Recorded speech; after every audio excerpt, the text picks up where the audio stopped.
universo melodramático de um dos maiores cineastas da atualidade inspira uma montagem que está em cartaz em Salvador e que faz um panorama, ora bem-humorado, ora dramático, do universo dos travestis. E aí a gente ouviu Caetano Veloso, não é à toa, afinal são amigos de longa data, né? Almodóvar e Caetano Veloso, essa dupla poderosa, né? Os dois estavam Inclusive lutando. rendeu trilha sonora, como Já a gente está rendeu. ouvindo aí. Pois é, para filmes de Almodóvar, que dupla poderosa, hein? Talento que não acaba mais. É Solo Almodóvar, a gente vai falar um pouco sobre isso, que é uma peça que está em cartaz no Teatro Martim Gonçalves, no Canela, e que surgiu de um espetáculo de 2007, o Como Almodóvar. Mas a montagem reúne ainda outros elementos fora da ficção, desde notícias até estudos de um antropólogo que se dedicou ao tema dos travestis. A gente vai falar um pouquinho sobre a realidade desse segmento, sobre a peça, sobre a inclusão desses elementos próprios do Almodóvar. A gente conversa agora com a atriz Simone Braut. Bem-vinda ao Frequência Baiana, tudo bem? Olá, olá, boa noite. Boa. Obrigada, gente. Tudo ótimo. Bom, quem assiste um filme do Almodóvar, eu pelo menos tenho essa impressão muito forte, normalmente percebe uma associação grande com um universo que é bem próximo dos brasileiros, né? Que é aquele universo da telenovela, do melodrama.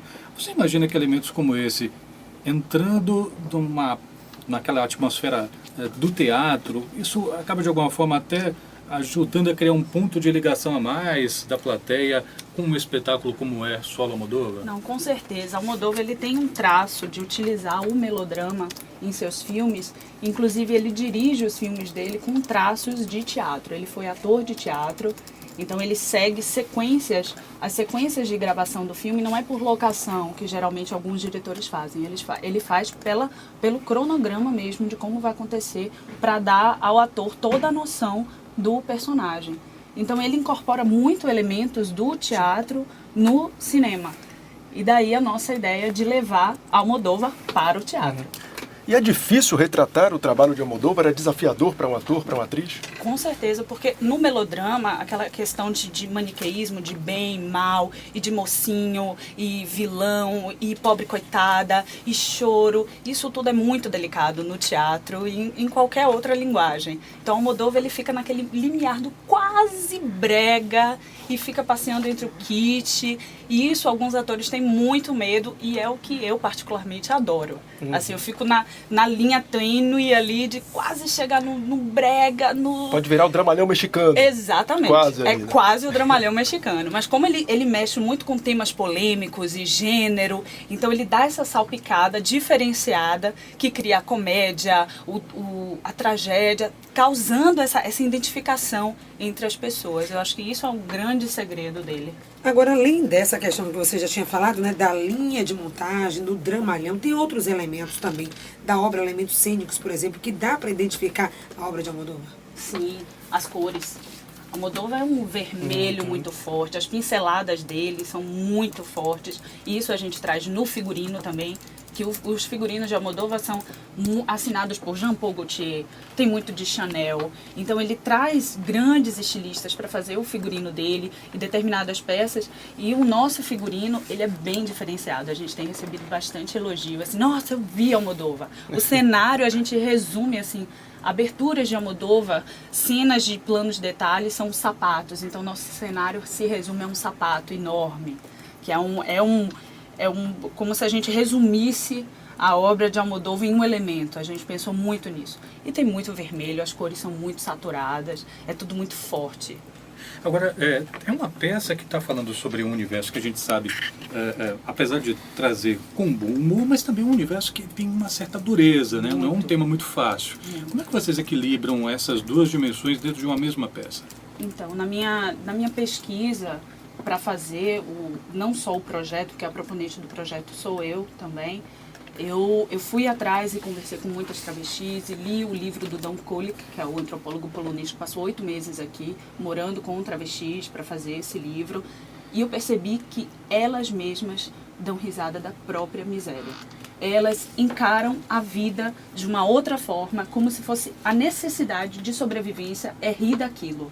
Então a gente conseguiu unir isso e fazer uma denúncia, sim, é uma peça que acaba sendo denúncia, só que a gente fez questão que não fosse panfletária, assim, militante, bandeira, mas ela acaba denunciando sim, só que de uma forma extremamente peculiar, porque traz o Almodóvar e traz a linguagem delas, muito a linguagem delas. Então tem uma frase do texto que para mim resume muito isso. A Dolores, que é a personagem que é travesti, ela fala: a vida fede, mas a gente passa Lancôme e segue em frente. Muito bom. Resume muito isso. É muito difícil, mas elas passam Lancôme e seguem em frente. Você falou agora dessa parte do texto. Como é adaptar esse texto do Almodóvar, que é para o cinema, para o teatro e para uma plateia baiana? Como é essa adaptação? Então, o Vinícius Moraes, ele fez um trabalho espetacular. E teve a colaboração minha e do Djalma Turler também, que é o diretor do espetáculo.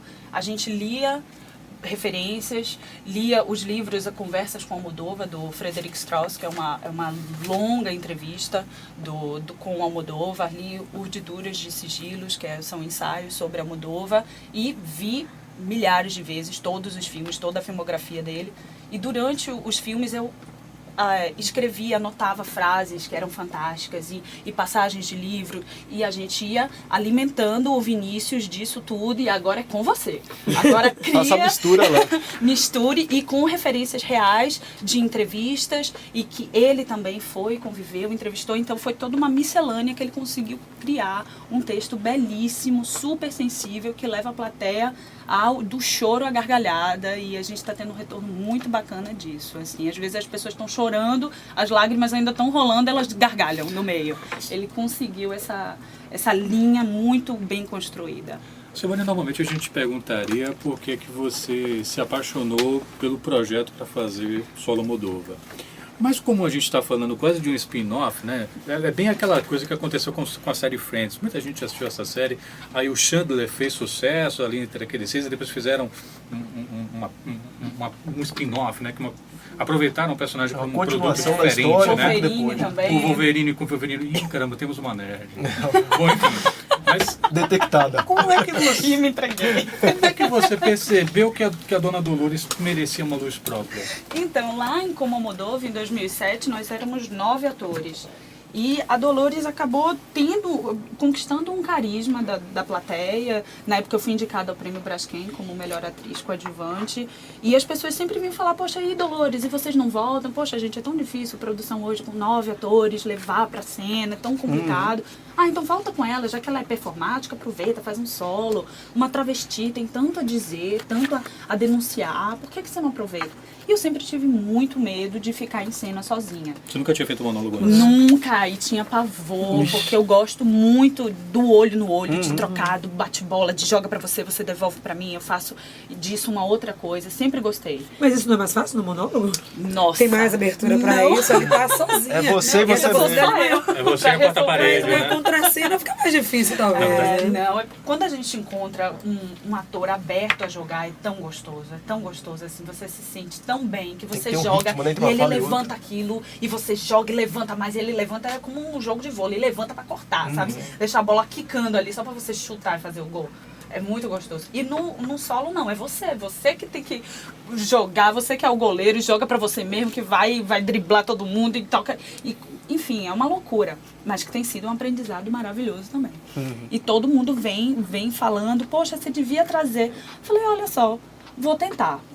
Eu acho realmente que o que Dolores tem a dizer é maior do que o meu medo de estar em cena. Eu acho que realmente é uma bandeira que precisa ser levantada, são vozes que precisam ser ouvidas, e que cabe na voz de Dolores, e aproveitar esse carisma de Dolores e Almodóvar para levar isso e o público absorver de uma forma muito, muito, que cria uma identificação muito forte. Daí eu escrevi o projeto e acabamos recebendo o recurso do Fundo de Cultura, e estamos aí. Temos mais papo aqui com Simone Braut, aqui no Frequência Baiana. A gente volta daqui a pouco falando um pouquinho mais sobre Solo Almodóvar.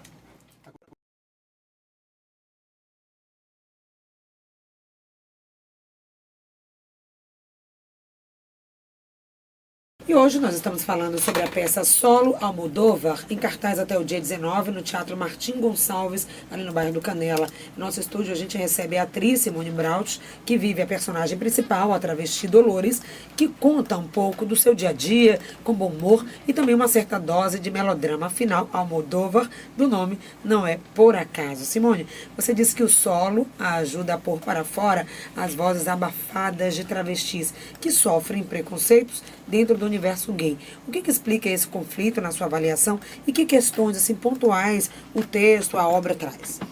Eu acredito que seja porque a travesti, ela já carrega em si essa rasura da sociedade. Ela em si, ela carrega uma rasura. Ela está o tempo todo mostrando, ela coloca silicone, o tempo todo ela é uma pessoa que se traveste, ela é mulher, mas ela assume o pênis. Então, para a sociedade é um choque encarar isso sempre. O gay, não. Ele anda naturalmente, se ele é um pouco mais afeminado, fala mais fino, talvez ele receba uma ressarchação, enfim. Mas a travesti, o tempo todo, ela borra isso. Ela mostra, estampa para todo mundo a opção dela, o que ela veio, o que ela sempre desejou ser. Então, eu acredito que isso seja um dos grandes motivos dela estar sempre recebendo de todos os lados bombardeios morais e físicos também. Houve uma pesquisa de campo mesmo sobre esse assunto? Como é que foi feita essa elaboração? Sim, nós é um assunto difícil de tratar, né? Sim, muito difícil. Nós entrevistamos algumas travestis e nós temos dentro do projeto 3 estagiárias travestis.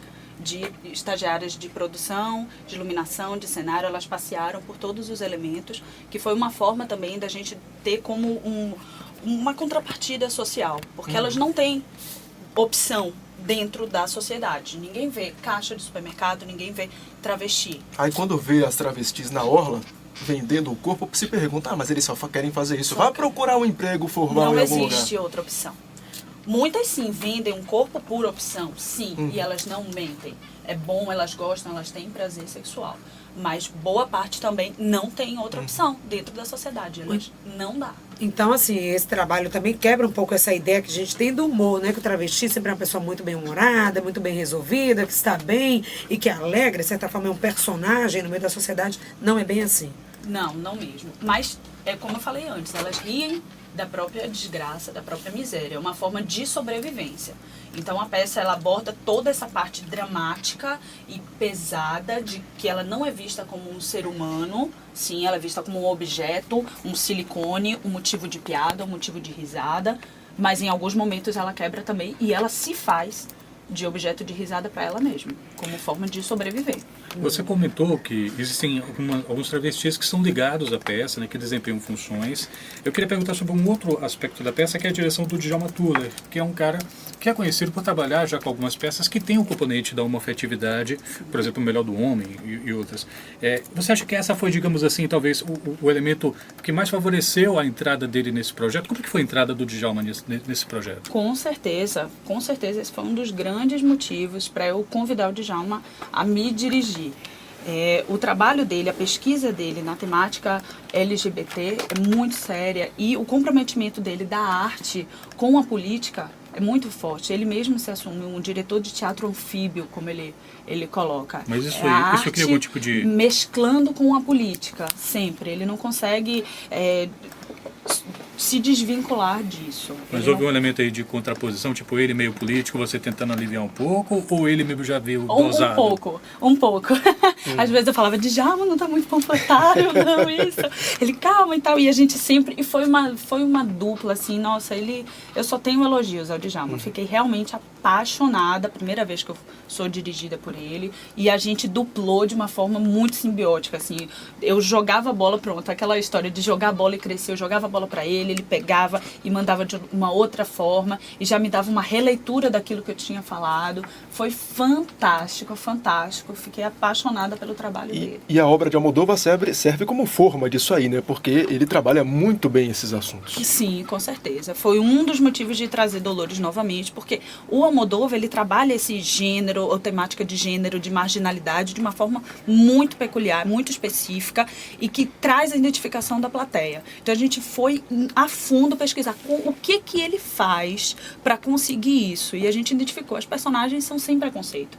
Ele fala, às vezes o meu filme choca porque meus personagens são sem preconceito. Tudo sobre minha mãe, por exemplo, a mulher casou com uma travesti e continuou casada, que era um homem de peitos, travesti, teve um filho, e outra travesti engravidou uma freira. Então são personagens que são marginalizadas, mas ele coloca num tom... Em evidência, como protagonistas. Né? Exatamente, como protagonistas, e não como a margem do filme. Ele sempre tá trazendo essa temática de gênero, de transgênero, e de uma forma muito, muito peculiar, e que a plateia absorve muito diferente de outros, por exemplo, o caso de Meninos Não Choram, né? Que é uma garota que se faz de menino, que no fundo, quando descobrem, 2 rapazes estupram. Então, os outros filmes, eles costumam trabalhar na temática do transgênero, escondendo, e no final é uma revelação. A agrado de Tudo Sobre Minha Mãe, não, ela sobe no palco para dizer, eu sou autêntica, porque eu coloquei tanto de silicone, porque eu coloquei tantos litros de silicone no peito, porque eu fiz meus quadris, porque eu fiz isso, e por isso, por ser quem eu sempre sonhei, correr atrás de quem eu sempre sonhei ser, por isso eu sou autêntica. Então ela já chega assumindo, as personagens, os transgêneros de Almodóvar chegam já assumindo. Então, o enredo dos filmes geralmente não são em torno da revelação do transgênero, mas o transgênero faz parte daquilo. E ele usa aquilo para permear todo o filme dele de uma forma muito... trazendo a comédia, trazendo o peso, o drama da humanidade, de todas as contradições de um ser humano. E qualquer ser humano se reconhece no outro. Então, quando traz os conflitos de um ser humano, eles se identificam. Por isso a plateia chora e por isso a plateia ri. Porque independente de ser travesti, de ser gay, de ser hétero, é um ser humano. Todo mundo é gente, né? Todo mundo é gente. Simone, para encerrar, já que nós temos que fazer isso em algum momento, queria que você repassasse então o servicinho aqui da peça. Onde está rolando, até que dia está rolando? Pronto. Solo Almodóvar, de sexta a domingo, às 20 horas, no Teatro Martim Gonçalves. E aos sábados nós temos sessão extra, às 17 horas, a R$4 a inteira. Um incentivo mesmo à cultura, para todo mundo poder ter acesso. Corre para lá, confere, só até dia 19 de maio. Curtíssima temporada. Simone Braut aqui no Frequência Baiana falando sobre o espetáculo Solo Almodóvar. Muito obrigado pela sua presença aqui. Obrigada, boa noite.